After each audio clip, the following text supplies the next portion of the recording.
एक जंगल में एक बहुत ही खूबसूरत शेर रहता था।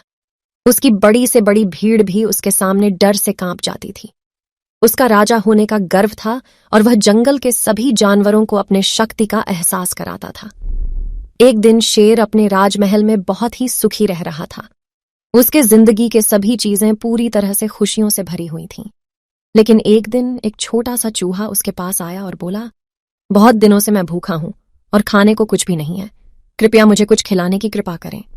शेर ने उस चूहे को देखा और उसके लिए एक दमदार शिकार किया। फिर उसने उस चूहे के सामने खड़े होकर उसे शिकार का एक टुकड़ा दिया। चूहा ने खुशी खुशी उसे खाना शुरू किया और वह बहुत खुश था।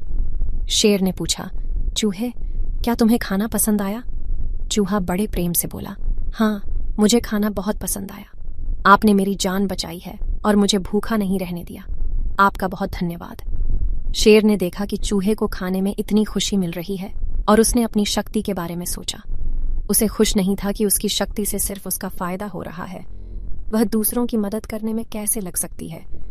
उसके दिल में एक नई सोच उभर आई।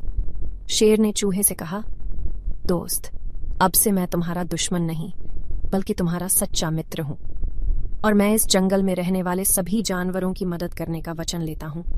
इसके बाद से शेर और चूहा सभी जानवरों की मदद करते रहे। वे साथ मिलकर जंगल के विभिन्न कामों में मदद करते और सभी की सुरक्षा के लिए प्रयास करते।